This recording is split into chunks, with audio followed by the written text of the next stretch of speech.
ಬೇಟೆ ಶುರುವಾಗಿದೆ. ರಾಮನ ದುಡ್ಡನ್ನು ಕದ್ದ ಮೇಲೆ ಸುಮ್ಮನೆ ಬಿಡೋದಿಲ್ಲ ಅನ್ನುವಂತಹ ಮಾತನ್ನು ಈಗಾಗಲೇ ಯೋಗಿ ಆದಿತ್ಯನಾಥ್ ಅವರು ಹೇಳಿದ್ದಾರೆ. ಉತ್ತರ ಪ್ರದೇಶದ ಮುಖ್ಯಮಂತ್ರಿಯವರು ಸ್ಪಷ್ಟವಾಗಿ ಹೇಳಿದ್ದಾರೆ, ಯಾವುದೇ ಕಾರಣಕ್ಕೂ ಬಿಡೋದಿಲ್ಲ ಅಂತ ಹೇಳಿದ್ದಾರೆ. ರಾಮ ಭಕ್ತರಲ್ಲೂ ಕೂಡ ಇರುವಂಥದ್ದು ಅದೇ ಆಕ್ಷೇಪ, ಅಸಮಾಧಾನ, ಬೇಸರ. ಯಾಕೆಂದರೆ ರಾಮನ ದುಡ್ಡನ್ನು ಇವರು ಲೂಟಿ ಮಾಡ್ತಾರಾ ಅನ್ನುವಂಥದ್ದು ಭಕ್ತರಿಗೆ ಅರಗಿಸ್ಕೊಳ್ಳೋದಕ್ಕೆ ಸಾಧ್ಯ ಆಗದೇ ಇರತಕ್ಕಂತಹ ಮಾತು. ಹೀಗಾಗಿ ಈಗಾಗಲೇ SIT ತನ್ನ ತನಿಖೆಯನ್ನು ಆರಂಭಿಸಿದೆ. ಯಾವ ಹಂತಕ್ಕೆ ಅದು ಸಾಗ್ತಾ ಇದೆ ಅನ್ನೋದ್ರ ಬಗ್ಗೆ ವರದಿಯನ್ನು ತೋರಿಸ್ತೀವಿ.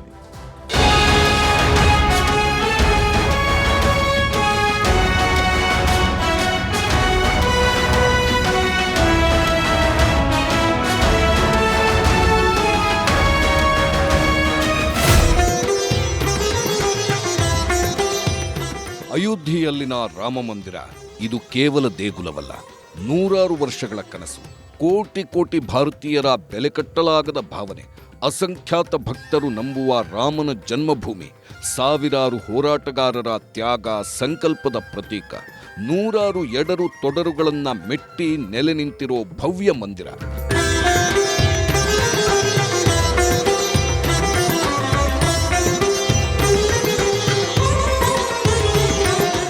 ಆದ್ರೀಗ ಅಂತಹ ಪುಣ್ಯಭೂಮಿಯಲ್ಲೇ ಹೆಗ್ಗಣಗಳು ಬಿಲ ತೋಡಿ ಲೂಟಿ ಹೊಡೆದಿವೆ.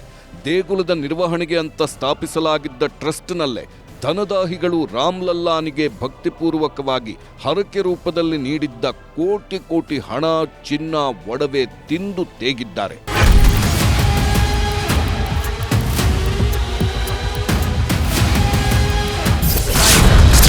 ರಾಮನೂರಿನ ದೇಣಿಗೆಗೆ ಕನ್ನ, 8 ಮಂದಿ ಬಂಧನ. FIR ಬೆನ್ನಲ್ಲೇ ಲೂಟಿಕೋರರ ಕೈಗೆ SIT ಕೋಳ. ಅಯೋಧ್ಯೆ ಅಂದ್ರೆ ಈಗ ಇಡೀ ಭರತಖಂಡಕ್ಕೆ ಆರಾಧ್ಯ ದೈವ. ಬಾಬ್ರಿ ಮಸೀದಿ ವಿವಾದದಿಂದಾಗಿ ಶೆಡ್ನಲ್ಲಿದ್ದ ರಾಮ್ಲಲ್ಲಾನಿಗೆ ಕಾನೂನು ತೊಡಕುಗಳೆಲ್ಲ ನಿವಾರಣೆಯಾದ ಬಳಿಕ ಭವ್ಯ ದೇಗುಲವೂ ನಿರ್ಮಾಣವಾಯಿತು. 2024 ಜನವರಿಯಲ್ಲಿ ದೇಗುಲ ಉದ್ಘಾಟನೆಯಾದ ಕ್ಷಣದಿಂದ ದೇಶದ ಮೂಲೆ ಮೂಲೆಗಳಿಂದಲೂ ನಿತ್ಯ ಅಸಂಖ್ಯಾತ ಭಕ್ತರು ಅಯೋಧ್ಯೆಗೆ ತೆರಳಿ ರಾಮ್ಲಲ್ಲಾನ ದರ್ಶನ ಪಡೆದು ಪುನೀತರಾಗ್ತಿದ್ದಾರೆ. ಜೊತೆಗೆ ಹರಕೆ ರೂಪದಲ್ಲಿ ತಮ್ಮಲ್ಲಿರೋ ಹಣ, ಒಡವೆಗಳನ್ನು ಅರ್ಪಿಸಿ ಭಕ್ತಿಭಾವ ಮೆರೆಯುತ್ತಿದ್ದರು. ಆದರೆ ಇದು ಕೆಲವರಿಗೆ ಹೂಡಿಕೆಯೇ ಇಲ್ಲದ ಬಂಡವಾಳವಾಗಿತ್ತು. ಅಲ್ಲಿ ಕೆಲಸ ಮಾಡುತ್ತಿದ್ದ ಕೆಲ ನೀಚರೇ ದೇವರಿಗೆ ಕಾಣಿಕೆಯಾಗಿ ಬರ್ತಿದ್ದ ದುಡ್ಡನ್ನು ತಿಂದು ಐಷಾರಾಮಿ ಜೀವನ ಮಾಡುತ್ತಿದ್ರು. ಈ ಬಗ್ಗೆ ಉತ್ತರ ಪ್ರದೇಶ ಮಾಜಿ ಸಿಎಂ ಅಖಿಲೇಶ್ ಯಾದವ್ ಆರೋಪ ಮಾಡುತ್ತಿದ್ದಂತೆ ಉತ್ತರ ಪ್ರದೇಶ ಸಿಎಂ ಯೋಗಿ ಆದಿತ್ಯನಾಥ್ ತನಿಖೆಗೆ SIT ರಚಿಸಿದ್ರು. ಅದರಂತೆ ತನಿಖೆ ನಡೆಸಿದ SIT ಮಧ್ಯಂತರ ವರದಿ ನೀಡುತ್ತಿದ್ದಂತೆ FIR ದಾಖಲಿಸಿ ದೇಗುಲದಲ್ಲಿದ್ದ ಹೆಗ್ಗಣಗಳನ್ನು ಬಲಿ ಹಾಕಿದೆ. ದೇಗುಲದ ಆಯಕಟ್ಟಿನ ಸ್ಥಳದಲ್ಲೇ ಕೆಲಸ ಮಾಡುತ್ತಾ ಕೋಟಿ ಕೋಟಿ ಲೂಟಿ ಹೊಡೆದ 8 ಮಂದಿಯನ್ನ ಅರೆಸ್ಟ್ ಮಾಡಿದ್ದಾರೆ. अयोध्या स्थित जो है, जो दान पात्र था, उसमें जो श्रद्धालुओं द्वारा जो उसमें चढ़ावा आता था धन के रूप में, आभूषण के रूप में, ट्रस्ट के कर्मी द्वारा उसका धन का और आभूषणों का गमन किया गया है, भ्रष्टाचार किया गया है. उसी के परिप्रेक्ष्य में इनका रिमांड लिया गया है 8 लोगों का. 79,85,000 रुपये, 493 रुपये ये इनके पास से बरामद हुए हैं अलग अलग अमाउंट के रूप में, और इनको मंडे तक का रिमांड दिया गया है. मंडे को फिर ये मतलब विशेष न्यायालय भ्रष्टाचार निवारण अधिनियम में पेश होंगे.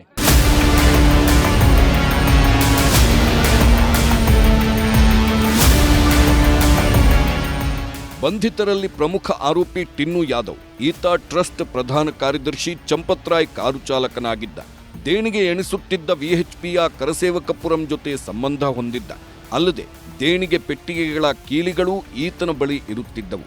ಈತ ಟ್ರಸ್ಟ್ನ ಸದಸ್ಯರಿಗೆ ತೀರಾ ಆಪ್ತನಾಗಿದ್ದ. ಎರಡನೇ ಆರೋಪಿ ರವಿ ಮಿಶ್ರಾ ದೇಣಿಗೆ ಎಣಿಸುವ ಕಾರ್ಯಕ್ಕೆ ನಿಯೋಜಿತನಾಗಿದ್ದ. ಮಗ ಮತ್ತು ಅಳಿಯನನ್ನು ಕೂಡ ಹಣ ಎಣಿಸುವ ಕೆಲಸಕ್ಕೆ ಸೇರಿಸಿದ್ದ.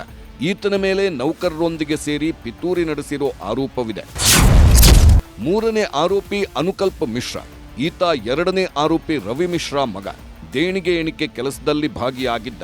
ಅನುಕಲ್ಪ ಮಿಶ್ರಾ ಟ್ರಸ್ಟಿ ಅನಿಲ್ ಮಿಶ್ರಾ ಸಂಬಂಧಿ ಕೂಡ ಆಗಿದ್ದಾನೆ. ನಾಲ್ಕನೇ ಆರೋಪಿ ಲವ್ಕುಶ್ ಮಿಶ್ರಾ ಕೂಡ ಎರಡನೇ ಆರೋಪಿ ರವಿ ಮಿಶ್ರಾನ ಅಳಿಯ. ಹಣ ವಿಲೇವಾರಿ ಮಾಡುವ ಜವಾಬ್ದಾರಿ ಹೊತ್ತಿದ್ದ. ತನಿಖೆ ಆರಂಭದಲ್ಲೇ ಈತನ ಮನೆಯಲ್ಲಿ ಅಪಾರ ಪ್ರಮಾಣದ ಹಣ ಪತ್ತೆಯಾಗಿದೆ. ಇನ್ನು ಐದನೇ ಆರೋಪಿ ಅವಿನಾಶ್ ಶುಕ್ಲಾ ದೇವಾಲಯದ ಪರಿಚಾರಕನಾಗಿದ್ದ. ಹಣದ ದುರುಪಯೋಗದಲ್ಲಿ ಭಾಗಿಯಾದ ಆರೋಪ ಸಿಂಡಿಕೇಟ್ನಲ್ಲಿ ಭಾಗಿಯಾಗಿರುವ ಪ್ರಮುಖ ಸದಸ್ಯ ಕೂಡ. ಈತನ ಖಾತೆಯಲ್ಲಿದ್ದ 5 ಲಕ್ಷ ರೂಪಾಯಿ ಹಣ ವಶಪಡಿಸಿಕೊಳ್ಳಲಾಗಿದೆ. 6ನೇ ಆರೋಪಿ ಮನೀಶ್ ಯಾದವ್. ಈತ ಮೊದಲ ಆರೋಪಿ ಟಿನ್ನು ಯಾದವ್ ಅಳಿಯ.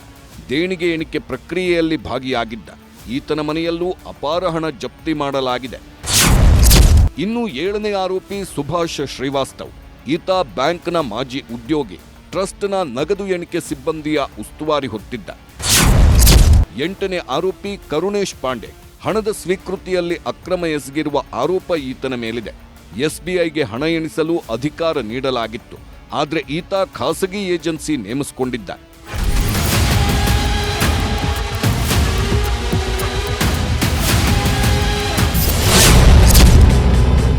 ಬಂಧನ ಬೆನ್ನಲ್ಲೇ ಟ್ರಸ್ಟ್ನ ಪ್ರಮುಖರ ತಲೆದಂಡ. ಇನ್ನೂ 8 ಮಂದಿ ಹಣಬಾಕರು ಅರೆಸ್ಟ್ ಆಗ್ತಿದ್ದಂತೆ ಶ್ರೀರಾಮ ಜನ್ಮಭೂಮಿ ಟ್ರಸ್ಟ್ನ ಪ್ರಧಾನ ಕಾರ್ಯದರ್ಶಿ ಚಂಪತ್ ರಾಯ್ ನೈತಿಕ ಹೊಣೆ ಹೊತ್ತು ತಮ್ಮ ಸ್ಥಾನಕ್ಕೆ ರಾಜೀನಾಮೆ ನೀಡಿದ್ದಾರೆ. ಇವರ ಬೆನ್ನಲ್ಲೇ ಶ್ರೀರಾಮ ಜನ್ಮಭೂಮಿ ಟ್ರಸ್ಟ್ ಸದಸ್ಯ ಅನಿಲ್ ಮಿಶ್ರಾ ಕೂಡ ತಮ್ಮ ಸ್ಥಾನಕ್ಕೆ ರಾಜೀನಾಮೆ ನೀಡಿದ್ದಾರೆ. ಚಂಪತ್ ರಾಯ್ ಶ್ರೀರಾಮ ಜನ್ಮಭೂಮಿ ಟ್ರಸ್ಟ್ನ ಪ್ರಧಾನ ಕಾರ್ಯದರ್ಶಿ. ದೇಗುಲ ನಿರ್ಮಾಣ, ಕಾರ್ಯಾಚರಣೆ, ನಿರ್ವಹಣೆಯಲ್ಲಿ ಪ್ರಮುಖ ಪಾತ್ರ ವಹಿಸಿದ್ದರು. ಪ್ರತಿದಿನದ ದೇಗುಲದ ಕೆಲಸದ ಮೇಲೆ ನಿಗಾ ಇಟ್ಟಿರುತ್ತಿದ್ರು. ತನಿಖೆ ಮೇಲೆ ಪ್ರಭಾವ ಬೀರದಿರಲಿ ಅಂತ ರಾಜೀನಾಮೆ.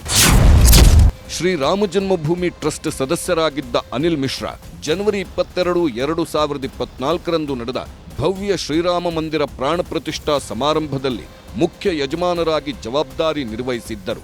ಅಲ್ಲದೆ ದೇಗುಲ ನಿರ್ವಹಣೆಯಲ್ಲಿ ಪ್ರಮುಖ ಪಾತ್ರ ವಹಿಸಿದ್ದರು. ಇನ್ನು ದೇಗುಲದಲ್ಲಿ ಹುಂಡಿ ಹಣ ಪ್ರಕ್ರಿಯೆ ನಡೆಯುತ್ತಿದ್ದದ್ದು ಹೇಗೆ, ಕಳ್ಳತನ ನಡೆಯುತ್ತಿದ್ದು ಹೇಗೆ, ಅಷ್ಟು ಭದ್ರತೆಯಲ್ಲೂ ಖದೀಮರ ಕಳ್ಳಾಟ ಹೇಗಿತ್ತು ಅನ್ನೋದನ್ನು ನೋಡಬೇಕು. ರಾಮ ಮಂದಿರಕ್ಕೆ 2024ರಿಂದ ಅಪಾರ ಪ್ರಮಾಣದಲ್ಲಿ ದೇಣಿಗೆ ಹರಿದು ಬರ್ತಿತ್ತು. ಅದರಲ್ಲೂ ಕುಂಭಮೇಳ ಸಮಯದಲ್ಲಿ ಭಾರೀ ಪ್ರಮಾಣದ ದೇಣಿಗೆ ಸಂಗ್ರಹವಾಗಿತ್ತು.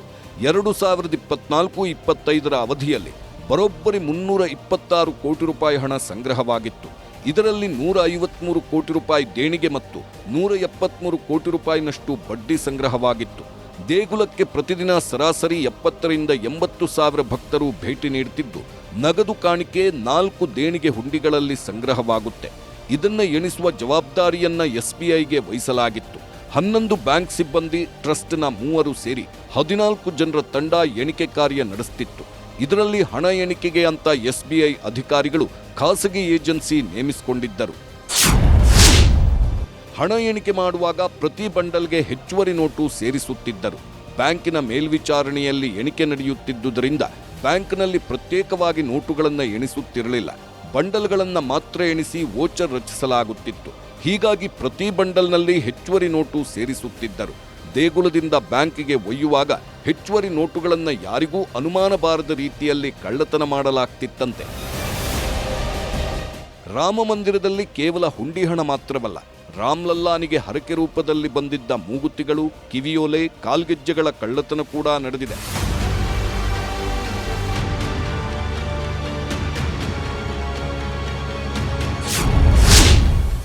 ನಂಬಿಕೆಯೊಂದಿಗೆ ಆಟವಾಡಿದ್ರೆ ಒಪ್ಪಲಾಗದು.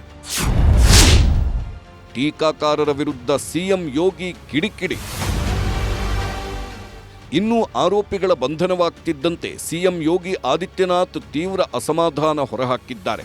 ಕೃತ್ಯವನ್ನ ಯಾವುದೇ ಕಾರಣಕ್ಕೂ ಸಹಿಸಲು ಸಾಧ್ಯವಿಲ್ಲ. ಆರೋಪಿಗಳಿಗೆ ತಕ್ಕ ಶಿಕ್ಷೆಯಾಗುತ್ತೆ. ಅನಗತ್ಯವಾಗಿ ಟೀಕಿಸೋದು ಬೇಡ.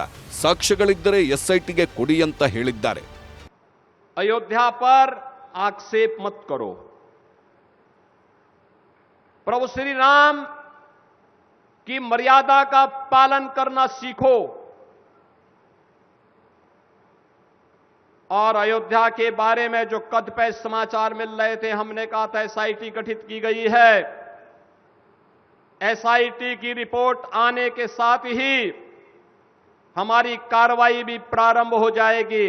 और आपने देखा होगा एसआईटी की रिपोर्ट आई, तुरंत कार्रवाई प्रारंभ हो गई. ಯೋಗಿ ಆದಿತ್ಯನಾಥ್ ಮಾತ್ರವಲ್ಲದೆ ವಿಎಚ್ಪಿ ಸೇರಿದಂತೆ ವಿವಿಧ ಹಿಂದೂ ಸಂಘಟನೆಗಳು, ರಾಜಕೀಯ ನಾಯಕರು ಅಸಮಾಧಾನ ಹೊರಹಾಕಿದ್ದಾರೆ. ತಪ್ಪಿತಸ್ಥರನ್ನ ಯಾವುದೇ ಕಾರಣಕ್ಕೂ ಕ್ಷಮಿಸಬಾರದು ಅಂತ ಒತ್ತಾಯಿಸಿದ್ದಾರೆ. ಇಂತಹ ಘೋರ ಅಪಚಾರ ಇಲ್ಲಿ ನಡೆಯಲೇಬಾರದಿತ್ತು. ಆದ್ದರಿಂದಾಗಿ ನಡೆದು ಹೌದು ಅಂತಂದರೆ ಆವಾಗ ಅವಶ್ಯವಾಗಿ ಅದಕ್ಕೆ ತಕ್ಕ ಶಿಕ್ಷೆ ಆಗಬೇಕು, ಅದು ವಿಚಾರಣೆ ಆಗಬೇಕು ಎನ್ನುವ ವಿಷಯಗಳು ಕೂಡ ನಮ್ಮೆಲ್ಲರ ನಂಬಿಕೆ ಈಗ ಸದ್ಯಕ್ಕೆ ಏನಂತೀವಿ, ಈ ನಂಬಿಕೆಗೆ ಈ ಗಿಡಕ್ಕೆ ರೋಗ ಬಂದಿರುತ್ತೆ ಅಂತಂದ್ರೆ ಹಂಗೆ ಆ ರೋಗ ಜಲ್ದಿ ವಾಸಿಯಾಗಿ ಮತ್ತೆ ಹೊಸ ಚಿಗುರು ಜಲ್ದಿ ಬರಲಿ, ಚಿಗುರು ಜೊತೆಗೆ ಇನ್ನೂ ಬಲಿಷ್ಠವಾಗಿ ಯಾವುದೇ ರೀತಿಯ ಇಂಥ ಒಂದು ಘಟನೆ ನಡೆದಿರೋ ಹಾಗೆ ಮುನ್ನೆಚ್ಚರಿಕೆಯಿಂದ ಈ ಒಂದು ದೇವಸ್ಥಾನ ಮುನ್ನಡೆಯಲಿ ಅಂತ ಆಶಿಸ್ತೇನೆ. ನೋಡಿದ್ವಿ ನಾವು, ಕೇಳಿದ್ವಿ ನಾವು, ಅಯ್ಯಪ್ಪನ ದೇವಸ್ಥಾನದಲ್ಲಿ ಈ ರೀತಿ ಲೂಟಿ ಆಯ್ತು, ತಿರುಪತಿ ತಿಮ್ಮಪ್ಪನ ದೇವಸ್ಥಾನದಲ್ಲಿ ಲೂಟಿ ಆಯ್ತು, ಕೇಳಿದ್ವಿ ನಾವು. ಆದರೆ ಇಷ್ಟರ ಮಟ್ಟಿಗೆ ಆಡಳಿತ ವೈಫಲ್ಯ, ಯಾರು ಅಡ್ಮಿನಿಸ್ಟ್ರೇಟರ್ಸ್ ಅಲ್ಲಿದ್ದಾರೆ ನನಗೆ ಗೊತ್ತಿಲ್ಲ. ಅದಕ್ಕೋಸ್ಕರ ಅನೇಕರು ಹೇಳ್ತಾರೆ ಅಲ್ಲಿರೋರೇ ಮಾಡಿರ್ಬೋದು, ಗೊತ್ತಿಲ್ಲ ನನಗೆ. ಈಗಾಗಲೇ ಅದಕ್ಕೆ ಯೋಗಿ ಆದಿತ್ಯನಾಥ್ ಅವರು ಏನು ಹೇಳೋದು ಹೇಳಿದ್ದಾರೆ. ಅಲ್ಲಿ ಈಗ ನಿಮ್ಮ ಅನೇಕ ಚಾನೆಲ್ಗಳಲ್ಲೂ ಸೇರಿದಂತೆ ಅಲ್ಲಿರುವಂಥ ಎಂಪ್ಲಾಯೀಸು ಕೆಲವರು ಈ ರೀತಿಯಾದಂಥ ಪಾಪದ ಕೆಲಸವನ್ನು ಮಾಡಿದ್ದಾರೆ ಅನ್ನುವಂಥದ್ದು ಬಂದಿದೆ. ಅವರನ್ನು ತಕ್ಷಣ ಹಿಡಿದು ಈಗಾಗಲೇ SIT ಮಾಡಿ ಅವರನ್ನು ಅರೆಸ್ಟ್ ಮಾಡಿ ಇತ್ಯಾದಿ ಎಲ್ಲ ಕೆಲಸ ಮಾಡಿದ್ದಾರೆ. ಅಯೋಧ್ಯೆಯ ರಾಮಮಂದಿರ ನಿರ್ಮಾಣಕ್ಕೆ ಸ್ವೀಕರಿಸಿದ ದೇಣಿಗೆಗಳ ದುರುಪಯೋಗ ಆರೋಪಕ್ಕೆ ಸಂಬಂಧಿಸಿದಂತೆ SIT ಅಧಿಕೃತವಾಗಿ FIR ದಾಖಲಿಸಿ ತನಿಖೆ ನಡೆಸುತ್ತಿದೆ.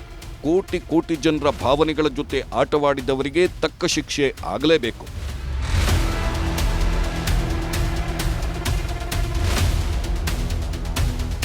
Bureau report, news 18.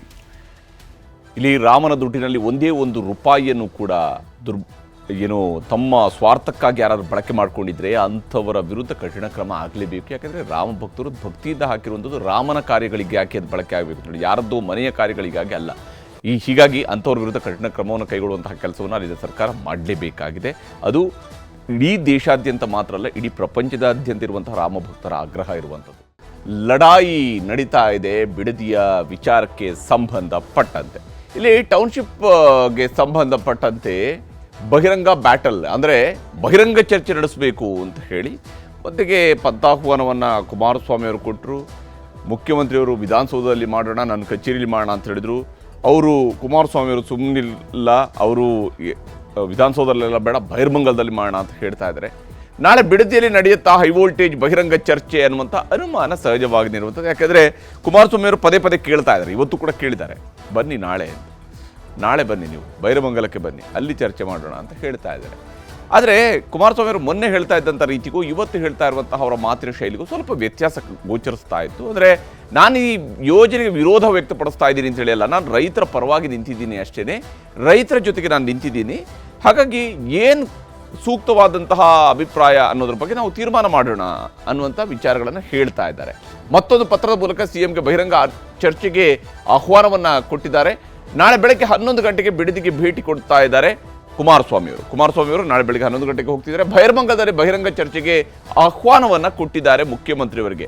ನೀವು ಬನ್ನಿ ಬೈರಮಂಗಲಕ್ಕೆ ಅಂತ. ಅಧಿಕಾರಿಗಳ ಜೊತೆಗೆ ಬೈರಮಂಗಲಕ್ಕೆ ಆಗಮಿಸುವಂತೆ ಮುಖ್ಯಮಂತ್ರಿಯವರಿಗೆ ಆಹ್ವಾನವನ್ನು ಕೊಟ್ಟಿದ್ದಾರೆ. ನೀವು ಬನ್ನಿ, ನಿಮ್ಮ ಜೊತೆಗೆ ಅಧಿಕಾರಿಗಳನ್ನು ಕೂಡ ಕರೆತನ್ನಿ, ಇಬ್ಬರೂ ಸೇರಿ ಬಾಧಿತರ ಸಂಕಷ್ಟಗಳನ್ನು ಆಲಿಸೋಣ. ಅಂದರೆ ಯಾರು ರೈತರಿದ್ದಾರೆ ಅವರುಗಳ ಸಂಕಷ್ಟಗಳನ್ನು ಆಲಿಸೋಣ, ಯಾರು ಭೂಮಿ ಕಳ್ಕೊಳ್ತಿದ್ದಾರೆ ಅವರ ಸಂಕಷ್ಟವನ್ನು ಆಲಿಸೋಣ ಅಂತ ಹೇಳಿದ್ದಾರೆ. ಕುಮಾರಸ್ವಾಮಿ ಅವರು ಈ ವಿಚಾರದಲ್ಲಿ ಹೇಳ್ತಿರೋದು ಏನು ಅನ್ನೋದನ್ನು ನಿಮ್ಗೆ ತೋರಿಸ್ತೀನಿ. ನಾಳೆ ನಾನು ಏನು ಸಮಯ ಕೊಟ್ಟಿದ್ದೆ, ರೈತರ ಜೊತೆಯಲ್ಲಿ ಕೂತು ಚರ್ಚೆ ಮಾಡಕ್ಕೆ ಹೋಗ್ತೀನಿ. ಬಂದರೆ ಅವರು ಬರ್ಬೋದು, ಹೇಳಿದ್ದೀನಿ, ರಿಕ್ವೆಸ್ಟ್ ಮಾಡಿದ್ದೀನಿ, ಬಂದರೆ ಒಳ್ಳೆಯದು. ಇದು ಸ್ಮೂತಾಗಿ ಆಗಬೇಕು. ಇಲ್ಲಿ ಸಾಂಕೇತಿಕವಾಗಿ ಧರಣಿ ಮಾಡ್ಕೊಂಡು ಏನು ಕೂತಿದ್ದಾರೆ 470 ದಿವಸದಿಂದ, ಒಂದು ಅವರಿಗೆ ಬೆಂಬಲ ಕೊಡ್ಲಿಕ್ಕೆ ಹೋಗ್ತಿದ್ದೀನಿ ಅಷ್ಟೇ. ನಾಳೆ ಅವ್ರ ಜೊತೆ ಚರ್ಚೆ ಮಾಡ್ಕೊಂಡು ಬರ್ತೀನಿ. ನಾನು ವೆಯ್ಟ್ ಮಾಡ್ತೀನಿ, ಮಧ್ಯಾಹ್ನದವರೆಗೂ ಅಲ್ಲೇ ಇರ್ತೀನಿ. ಬಂದು ಅವ್ರು ಕೂತ್ಕೊಂಡು ಸುಗಮವಾಗಿ ಮಾಡ್ಕೊಂಡ್ರೆ ನಂದೇನು ಅಬ್ಜೆಕ್ಷನ್ ಇಲ್ಲ. ರೈತರೆಲ್ಲ ಒಪ್ಕೊಳ್ಳೋದಾದ್ರೆ ನಾಳೆ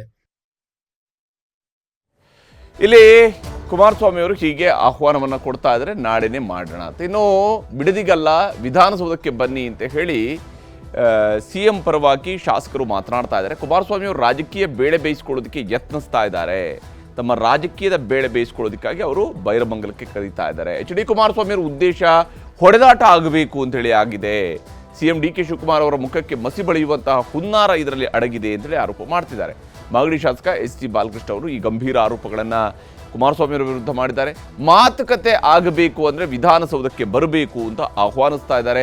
ಏನೇ ಇದ್ರೂ ಸರ್ಕಾರ ನಡೆಯುವ ಜಾಗದಲ್ಲೇ ಚರ್ಚೆ ಆಗಬೇಕು, ಅದನ್ನು ನೀವು ಬೀದಿಯಲ್ಲಿ ಕೂತು ಚರ್ಚೆ ಮಾಡೋದಕ್ಕೆ ಸಾಧ್ಯವೇ ಇಲ್ಲ ಅಂತ ಹೇಳಿ ಶಾಸಕರು ಹೇಳ್ತಾ ಇದ್ದಾರೆ. CM ನಿರ್ಧಾರ ಸರಿ ಅಂತ ಸಚಿವ ಯತೀಂದ್ರ ಸಿದ್ದರಾಮಯ್ಯನವರು ಕೂಡ ಹೌದು, ಅವ್ರೇನೇ ಬರೆದಿದ್ರು ಕೂಡ ವಿಧಾನಸೌಧಕ್ಕೆ ಬರಬೇಕು ಅಂತ ಹೇಳಿದ್ದಾರೆ. ಶಾಸಕರು ಮತ್ತು ಸಚಿವರು ಏನು ಹೇಳ್ತಾರೆ ಅಂತ ತೋರಿಸ್ತೀವಿ. ಉದ್ದೇಶ ಏನು ಅಂತಂದರೆ ಅಲ್ಲಿ ಎರಡು ಪಕ್ಷದವರು ಸಭೆ ಸೇರಬೇಕು, ಹೊಡೆದಾಡಬೇಕು, ಯಾರಿಗಾರು ಒಬ್ರಿಗೆ ಹೆಚ್ಚು ಕಡಿಮೆ ಆಗಿ ಗೋಲಿಬಾರ್ ಆಗಬೇಕು. ಗೋಲಿಬಾರ್ ಆದಾಗ ಅದ್ರ ಮೇಲೆ ಅವ್ರು ರಾಜಕೀಯ ಬೆಳೆ ಬೇಯಿಸ್ಕೋಬೇಕು ಅಂತ. ಯಾಕಂದರೆ ಇವ್ರಿಗೆಲ್ಲ ಸ್ವಲ್ಪ ಈ ವಿಠಲ್ನಲ್ಲಿ ಗೋಲಿಬಾರು, ಬೇರೆ ಬೇರೆ ಕಡೆ ಗೋಲಿಬಾರ್ ಆಗಿ ಕುಣಗಲ್ ಗೋಲಿಬಾರು ಇವೆಲ್ಲ ಆಗ ಅವ್ರಿಗೆ ಅನುಭವ ಐತೆ. ಪಾದಯಾತ್ರೆ ಮಾಡಬೇಕು, DK ಶಿವಕುಮಾರ್ ಅವ್ರ ಮುಖಕ್ಕೆ ಮುಸಿ ಬಳಿಬೇಕು ಅಂತಕ್ಕಂಥ ಹುನ್ನಾರ ಮಾಡ್ತಾವ್ರೆ. ಈಗಾಗಲೇ ಒಬ್ರಿಗೊಬ್ರು ಉತ್ತರ ಕೊಟ್ಕೊಂಡಿದ್ದಾರೆ. CM ಅವ್ರು ಹೇಳಿದ್ದಾರೆ ಮಾತುಕತೆ ಆಗಬೇಕು ಅಂತಂದರೆ ವಿಧಾನಸೌಧಕ್ಕೆ ಬರಬೇಕು.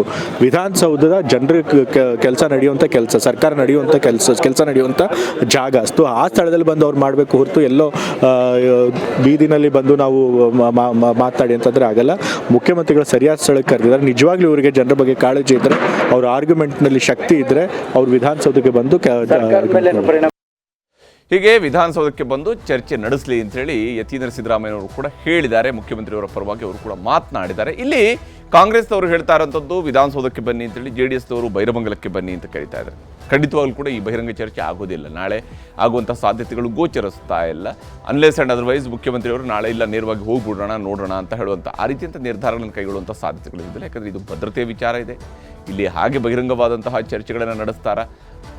ಎಲ್ಲಕ್ಕಿಂತ ಮುಖ್ಯವಾಗಿ ಬಿಡದಿಯ ವಿಚಾರದಲ್ಲಿ ರೈತರು ಏನು ಹೋರಾಟ ನಡೆಸ್ತಾ ಇದ್ದಾರೆ ಆ ಅಹವಾಲುಗಳನ್ನು ಕೂಡ ಸ್ವೀಕರಿಸಿ ಸರ್ಕಾರ ಏನು ನಿರ್ಧಾರಗಳನ್ನು ಕೈಗೊಳ್ಳುತ್ತೆ ಅನ್ನೋದು ಭಾಳ ಮುಖ್ಯ ಆಗುತ್ತೆ. ಆ ನಿಟ್ಟಿನಲ್ಲಿ ಸರ್ಕಾರ ಏನು ಪ್ರಯತ್ನ ಮಾಡುತ್ತೆ ಅನ್ನೋದನ್ನು ನೋಡಬೇಕಾಗಿದೆ.